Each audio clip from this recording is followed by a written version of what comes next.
Baik, Assalamualaikum warahmatullahi wabarakatuh. Selamat pagi dan salam sejahtera buat kita semua.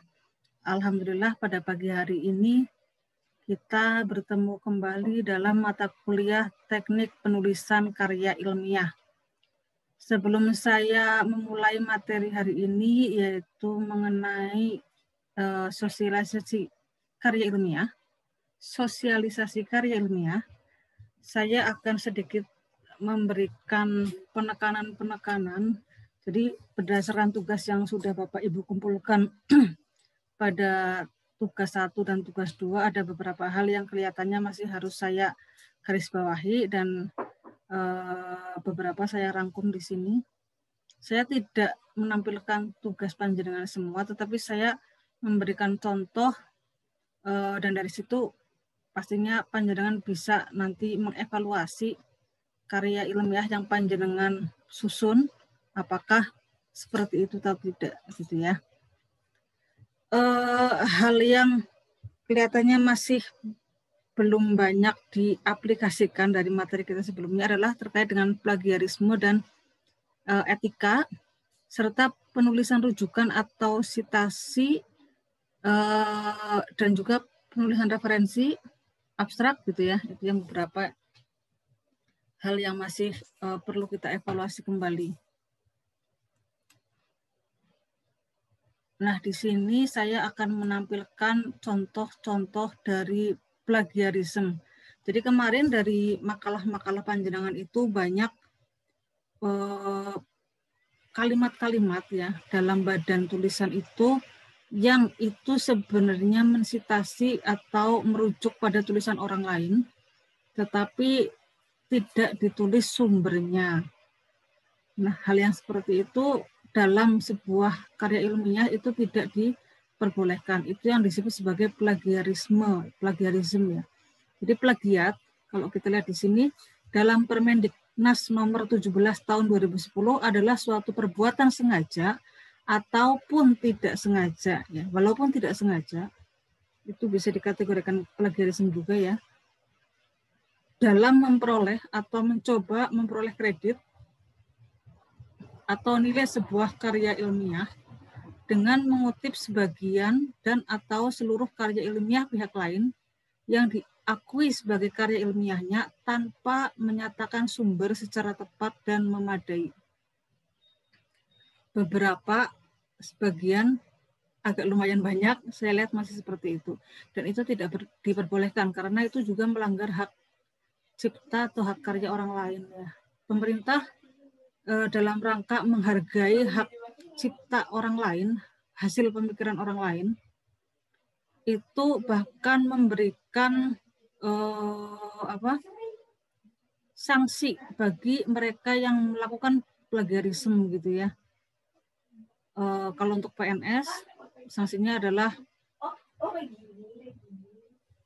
tidak diperbolehkan mengajukan kenaikan pangkat selama beberapa waktu tertentu.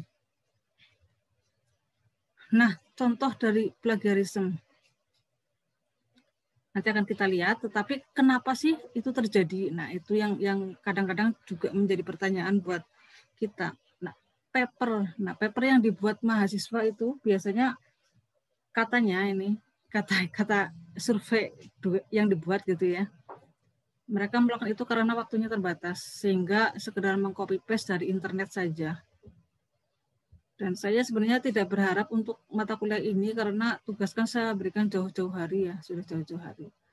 Tapi mungkin banyak kesibukan lain, saya kurang paham juga.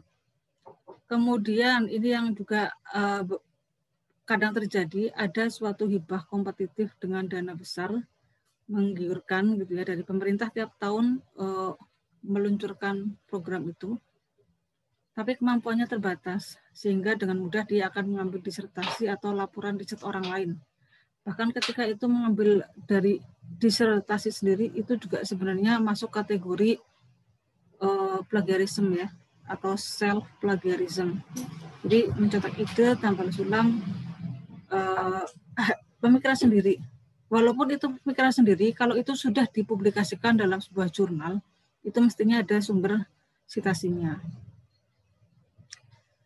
Kemudian bagaimana cara menghindarinya?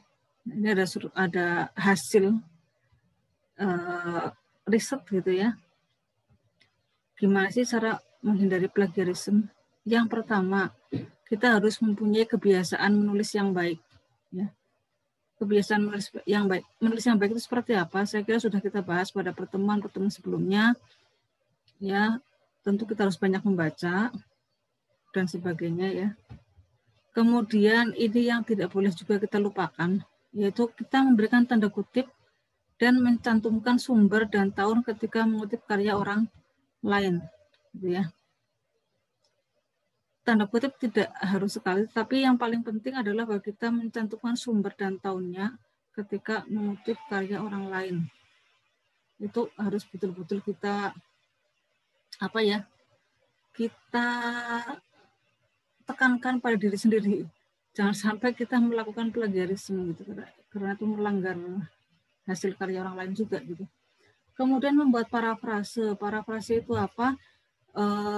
Parafrase itu merestrukturisasi kembali kalimat gitu ya. Jadi ada kalimat yang ingin kita kutip, misalnya teori tentang ekonomi makro misalnya, atau teori tentang pendidikan dari Harjito 2017. Bisa kita melakukan parafrase dengan menyusun ulang kalimat yang dia buat gitu. Jadi kalau seperti itu sudah tidak masuk dalam kategori plagiarisme, tapi tetap harus kita tulis sumbernya. Karena kalau dalam tools ya, tools untuk pengecek plagiarisme yang biasa dipakai misalnya Turnitin begitu, kalimat yang sama persis dan lebih dari 3% menurut ketentuan Kemendikbud ya, itu sudah terhitung sebagai plagiarisme jika kita tidak mencantumkan sumbernya. Jadi kita memang harus sangat berhati-hati.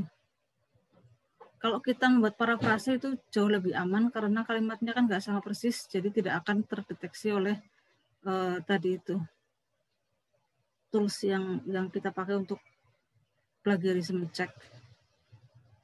Kemudian sebaiknya menggunakan pengetahuan yang bersifat umum gitu ya. Jadi suatu pengetahuan yang bersifat umum itu kita tidak harus mencantumkan sumbernya. Misalnya apa? Bahwa kesehatan itu penting. Itu kan semua orang juga sudah tahu, itu sudah menjadi suatu pengetahuan umum. Jadi kita tidak perlu mencantumkan siapa yang ngomong ya bahwa kesehatan itu penting, tidak perlu. Jadi kalaupun kita menulis seperti itu tanpa mencantumkan sumbernya, itu tidak ada salahnya juga gitu. Tidak masuk dalam kategori plagiarisme. Kemudian yang kelima, memberi informasi rujukan. Jadi dalam badan tulisan akan ditulis tadi misalnya Harjito 2017. Kemudian apa yang sudah kita citasi dalam badan makalah, dalam badan karya ilmiah, itu jangan lupa ditulis dalam daftar pustaka pada bagian paling belakang begitu ya. Saya lihat kemarin banyak juga masih yang menulis di dalam badan tulisan, badan karya tulis, tetapi dalam daftar pustakanya tidak ada gitu. Nah, sekarang coba kita lihat mana yang masuk kategori plagiarisme dan mana yang tidak dari cara mengutip nih ya. Kita coba lihat. Nah, ini ada kasus seperti ini. Jadi Ekowati dalam bukunya ya, dalam bukunya di halaman 194. Ada kalimat seperti ini. Kurikulum 2013 telah mewajibkan proses pembelajaran di sekolah dasar dilaksanakan dengan pembelajaran tematik. Pada hakikatnya, pembelajaran tematik merupakan suatu usaha untuk mengintegrasikan pengetahuan, keterampilan, sikap pembelajaran, serta pemikiran yang kreatif dengan menggunakan tema. Pembelajaran tematik lebih menekankan pada keterlibatan siswa dalam proses belajar secara aktif dalam proses pembelajaran, sehingga siswa dapat memperoleh pengalaman langsung dan terlatih untuk dapat menemukan sendiri berbagai pengetahuan yang dipelajarinya. Ada mahasiswa nih, Amanda namanya. Dia mengutip dalam karya ilmiahnya, tugasnya, Pembelajaran tematik merupakan suatu usaha untuk mengintegrasikan pengetahuan, keterampilan, sikap pembelajaran, serta pemikiran yang kreatif dengan menggunakan tema. Kalau kita lihat pada bagian paragraf yang ditulis Ekowati, itu adalah kalimat yang saya bold ya, saya tebalin tuh. Amanda hanya nulis begitu saja. Apakah ini masuk kategori plagiarisme? Iya. Amanda telah melakukan plagiarisme. Faktanya bahkan ini adalah suatu plagiarisme yang sangat mencolok. Karena Amanda telah mengutip seluruh komplit tuh. Kalimatnya sama persis dari mulai pembelajaran sampai dengan tema. Jadi seluruh kalimat dari Ekowati 2014 dan dia tidak menyertakannya dalam tanda petik ataupun memberikan kredit kepada Ekowati. Kredit itu maksudnya mengutipnya gitu ya. Harusnya pada bagian belakang ada tulisan Ekowati 2014 gitu kan. Nah, kita harus berasumsi bahwa Amanda bermaksud agar kita berpikir bahwa kita dan kata-kata dan idenya adalah miliknya.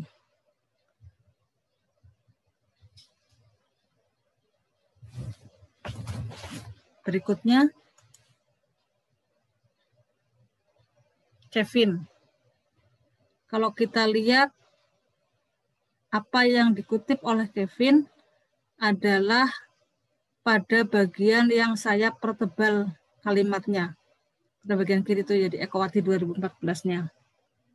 Jadi Kevin menulis dan sudah menyertakan tanda petik di sini ya. Pembelajaran tematik lebih menekankan pada keterlibatan siswa dalam proses belajar secara aktif dalam proses pembelajaran, sehingga siswa dapat memperoleh pengalaman langsung dan terlatih untuk dapat menemukan sendiri berbagai pengetahuan yang dipelajarinya. Diakhiri lagi dengan tanda kutip. Apakah ini masuk kategori plagiarisme? Ya. Di sini Kevin telah menjiplak Ekowati 2014. Karena apa? Karena meski Kevin telah menggunakan tanda petik dengan benar, pelanggaran itu muncul karena ia tidak menyebutkan sumber materi yang dikutip. Ya. Sehingga kita tidak tahu bahwa ternyata itu adalah dari tulisannya Ekowati 2014. Sebenarnya Kevin di sini mungkin sudah menunjukkan niat untuk memberikan penghargaan terhadap Ekowati, tetapi sayangnya dia lupa untuk mencantumkan nama dan tahun, gitu ya. Ini tetap tidak bisa dibenarkan. Berikutnya lagi Eduardo. Ya, kalimat yang dikutip oleh Eduardo itu ada pada bagian yang juga saya pertebal.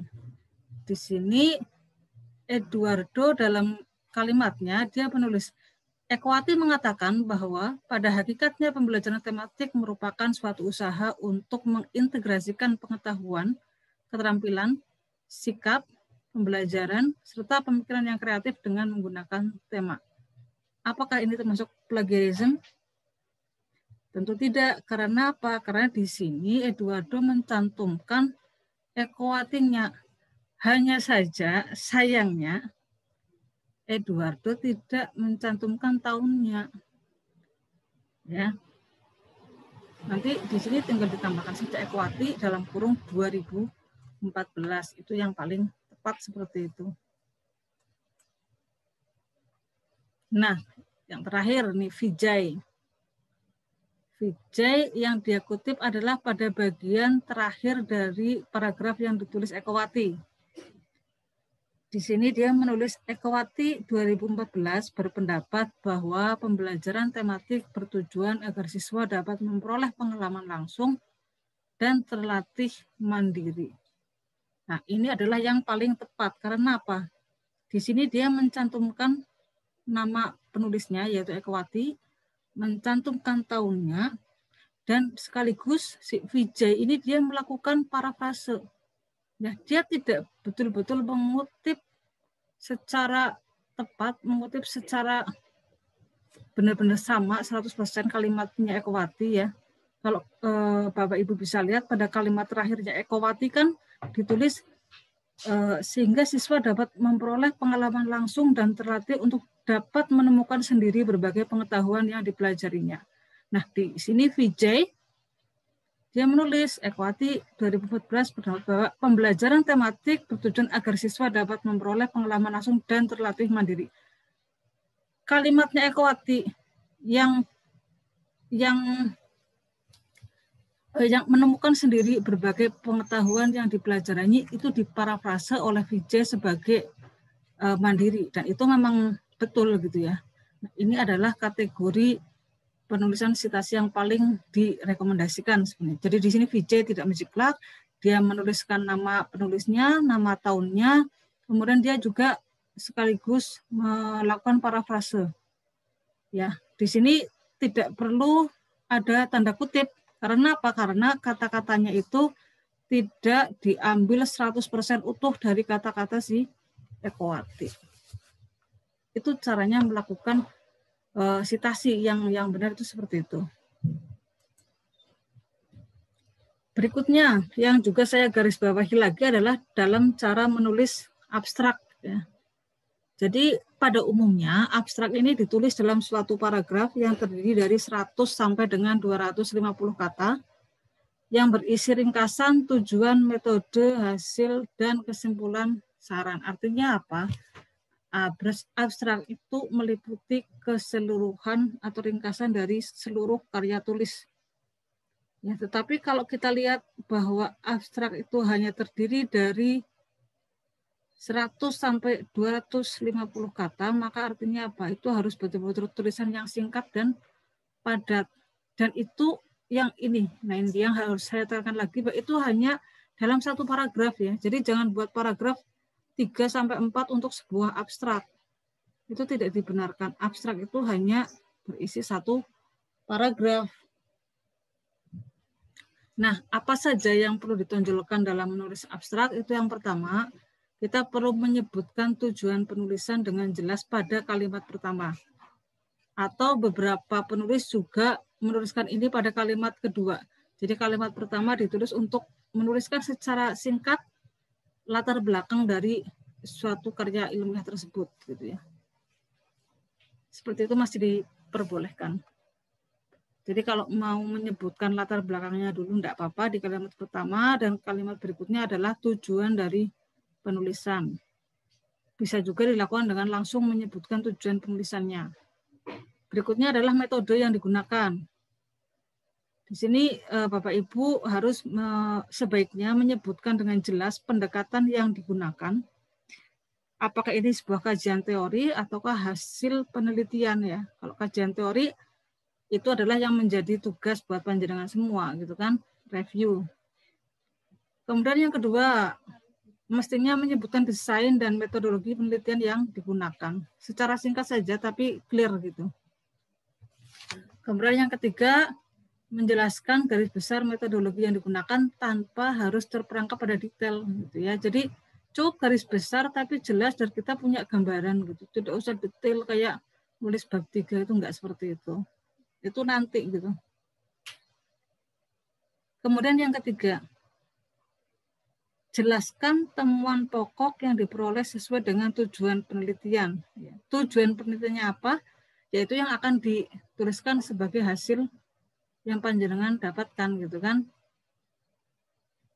Jadi temuan pokok itu yang harus dituliskan. Nanti detailnya ada pada badan tulisan begitu. Kemudian ada pernyataan singkat dari kesimpulan berdasarkan hasil, entah hasil penelitian atau hasil review itu yang sudah dilakukan, kemudian sarannya apa dan implikasinya apa. Jadi dampak dari temuan itu kemudian apa. Itu adalah abstrak. Ya. Jangan lupa pada bagian bawah nanti akan ada kata-kata kunci, di mana kata-kata itu akan menunjukkan identifikasi dari artikel untuk tujuan indeksasi. Jadi yang kemarin juga sudah pernah saya sampaikan bahwa ketika panjenengan misalnya mencari suatu jurnal dengan topik pendidikan atau dengan topik bahan ajar atau dengan topik media pembelajaran seperti itu kan kita biasanya nulis seperti itu ya di Google mesinnya gitu. Terus, Nah, itu sebenarnya ya kata-kata kunci itu fungsinya adalah untuk membawa para pembaca ini untuk sampai pada tulisan kita gitu. Jadi kata-kata kunci itu tidak harus selalu ada, tidak harus selalu kata-kata yang ada dalam badan abstrak. Tidak, tetapi kata-kata kunci itu akan menunjukkan kurang lebih topik-topik yang terkait dengan apa yang kita tulis di abstrak. Ya. Nah, saya kira ya jelas. Nah, ini juga dalam penulisan abstrak harus ditulis dengan singkat, jelas dengan bahasa yang teknis dan konkret. Yaitu sudah menjadi suatu keharusan karena ya tadi itu, paragraf itu hanya terdiri dari sekitar 100 sampai dengan 250 kata. Juga tidak boleh mengacu pada karya orang lain. Murni yang muncul dalam abstrak adalah hasil dari pemikiran kita, hasil dari sintesis kita, atau hasil dari penelitian kita. Kalau yang tadi kita acu, kita citasi segala macam, itu ada nanti di badan tulisan gitu ya. Tetapi yang muncul di abstrak adalah hasil kita mereview, hasil penelitian kita begitu, dan tidak menambah informasi yang tidak terdapat dalam karya asli. Di dalam abstrak juga tidak boleh mendefinisikan sebuah istilah gitu ya. Nanti akan panjang lagi jadinya. Begitu. Nah, secara konkret ini adalah alur cara menulis sebuah abstrak ya. Yang pertama jelaskan latar belakang masalah penelitian. Ya tadi sama dengan tujuan. Tentunya sebuah penelitian atau sebuah review itu dipilih karena dia memiliki urgensi dan tujuan tertentu. Maka pada bagian ini perlu menjelaskan secara singkat apa saja yang melatar belakangi masalah tersebut dan mengapa penelitian tersebut dilakukan, mengapa penelitian tersebut penting begitu. Itu yang pertama. Kemudian yang kedua, jelaskan metode yang digunakan. Nah, metode ini kan alat ya, alat untuk menyelesaikan sebuah permasalahan. Permasalahan yang sudah kita definisikan pada saat kita menulis pendahuluan gitu. Jadi metode adalah instrumen atau alat yang juga harus dijelaskan pada abstrak, tetapi ya itu singkat saja. Nanti penjelasan detailnya ada pada bagian tulisan, badan tulisannya. Kemudian yang ketiga, deskripsikan hasil penelitiannya.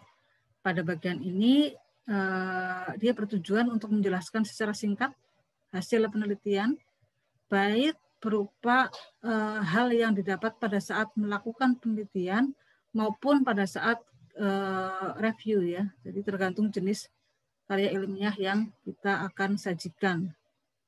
Kemudian yang keempat, simpulkan hasil penelitian, di mana kesimpulan ini adalah suatu hal yang sangat vital dalam suatu karya ilmiah ya.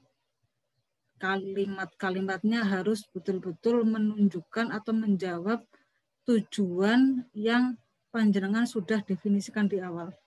Jadi tujuannya apa ya, itulah yang akan dijawab pada saat panjenengan menuliskan kesimpulan.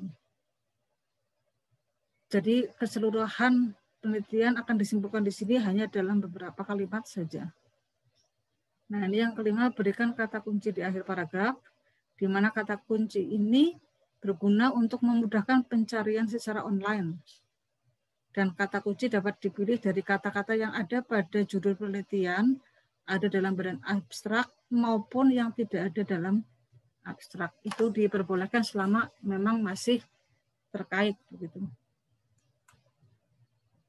Nah, ini adalah contoh sebuah abstrak dengan judul meningkatkan kemampuan kognitif anak usia dini melalui kegiatan meronce. Ini ditulis oleh Lilis Priatin. Ini adalah satu abstrak yang sudah benar ya. Kalau Bapak Ibu lihat di sini ada bagian dalam abstrak yang di marker kuning, hijau, biru tanpa marker dan biru laut ya. Itu adalah menunjukkan bagian-bagian yang tadi sudah kita urutkan di awal ya. Yang pertama kuning ini adalah bagian urgensi. Jadi kenapa ini penting? Nah, sudah ada di bagian pertama. Ya, penelitian ini dilatar belakangi oleh masih rendahnya kemampuan kognitif anak pada kelompok B di TK Sejahtera Jatisari. Di situ juga langsung menunjukkan ke lokasinya. Masalahnya apa? Nah, ini dia ditulis di sini. Ditemukan permasalahan bahwa masih banyak anak yang belum mampu mencapai indikator kemampuan kognitif dan masih ada beberapa anak yang masih kesulitan dalam meronce. Hal ini disebabkan karena adanya penyebab yang mengakibatkan kondisi awal kemampuan meningkatkan kognitif anak kurang maksimal, yaitu proses belajar yang bersifat konvensional di mana guru masih menggunakan media buku yang menjenuhkan. Ini clear sekali. Kenapa penelitian ini penting? Ya, urgensinya apa? Itu sudah ternyatakan di sini bahwa ada anak yang masih kesulitan dalam ronce. Kemudian penyebabnya apa? Yaitu kondisi atau situasi pembelajaran yang kurang maksimal, di mana prosesnya masih konvensional. Ini kan penting untuk disajikan di awal. Jadi pembaca langsung mempunyai gambaran, oh ternyata kondisinya seperti itu. Jadi betul bahwa itu penting. Jadi di sini penulis membawa kita untuk sepakat atau sepemikiran atau satu ide dengan idenya dia. Gitu ya. Pembaca dibawa dulu untuk ada dalam satu ide yang sama. Nah, kemudian berikutnya di sini di marker warna hijau ya langsung tujuan. Jadi tujuan secara umum penelitian ini adalah mengetahui penerapan kegiatan meronce untuk meningkatkan kemampuan kognitif anak pada TK Sejahtera Jatisari kelompok B. Clear sekali, tujuannya sudah ternyatakan di sini. Nanti jadi kita akan lihat pada bagian kesimpulan seperti apa begitu ya. Nah, di marker biru pada kalimat berikutnya dituliskan metode yang dilakukan. Metode yang digunakan dalam penelitian ini adalah metode penelitian tindakan kelas yang terdiri dari perencanaan, tindakan, observasi, dan refleksi. Subjek dalam penelitian ini adalah anak kelompok B TK Sejahtera Jatisari sebanyak 20 anak. Teknik pengambilan data dilakukan melalui observasi dan dokumentasi. Sangat jelas sekali metodenya ya. Jadi metodenya adalah PTK atau penelitian tindakan kelas. Dia juga secara singkat menuliskan tahapannya ya dari perencanaan, tindakan, observasi dan refleksi. Dari situ kan kita sudah punya gambaran yang sangat jelas. Oh, ternyata penelitiannya adalah PTK. Tahapannya seperti ini. Kemudian subjeknya siapa? Berapa banyak? Kemudian bagaimana cara mengumpulkan data. Dalam 2 kalimat ini, penulis sudah mampu memberikan gambaran yang sangat jelas kepada pembaca tentang penelitian metode yang dilakukan dalam penelitian dia, gitu ya. Ini bagus sekali. Nah, berikutnya adalah hasil. Hasilnya langsung dituliskan di situ bahwa kemampuan kognitif anak setelah diberikan kegiatan meronce mengalami peningkatan. Nah, ini dia hasilnya. Jadi setelah tahapan-tahapan yang dilakukan melalui kegiatan penelitian yang dilakukan oleh penulis ini, kemudian hasilnya adalah tertulis dengan sangat baik di sini, kemampuan anak mengalami peningkatan. Anak dapat meronce dengan baik, anak juga dapat membedakan bentuk geometri, dan anak dapat mengklasifikasikan ukuran, warna, dan bentuk. Itu hasilnya. Nah, ini kesimpulan dan rekomendasi ada pada bagian akhir, di mana penulis memberikan rekomendasi bagi guru dan peneliti selanjutnya untuk meningkatkan kemampuan kognitif anak melalui kegiatan meronce sesuai dengan incaran yang disarankan dan media-media gambar yang menarik. Karena dia sudah berhasil melakukan itu, bahwa ternyata kegiatan meronce itu mampu meningkatkan kemampuan kognitif anak, dan dia ngomong bukan sekedar ngomong, tapi didukung dengan data dan hasil penelitian. Maka kemudian penulis memberikan rekomendasi seperti ini, gitu ya. Bagus hal ini diadopsi oleh guru lain dan peneliti yang lain, sehingga juga akan anak-anak bisa meningkat kemampuan kognitifnya, terutama untuk mungkin anak-anak yang memang mengalami masalah yang sama dengan di tempat penelitiannya penulis begitu. Nah, pada bagian akhir ada kata kunci di situ kan, kemampuan kognitif, anak usia dini, dan kegiatan meronce. Nanti bisa-bisa pada saat kita mencari lewat Google searching misalnya, mesin pencari gitu ya, dengan kemampuan kognitif misalnya, itu bisa jatuh ke papernya author ini gitu ya. Itu seperti itu. Monggo panjenengan Bapak Ibu sekalian untuk mengevaluasi kembali abstrak yang sudah ditulis ya. Tidak perlu melakukan revisi tugas yang sudah dikumpulkan, tetapi ke depan pada saat akan menulis sebuah karya ilmiah, silakan hal ini bisa menjadi perhatian panjenengan semua. Demikian mungkin resume yang bisa saya berikan terkait dengan tugas. Terima kasih. Assalamualaikum warahmatullahi wabarakatuh.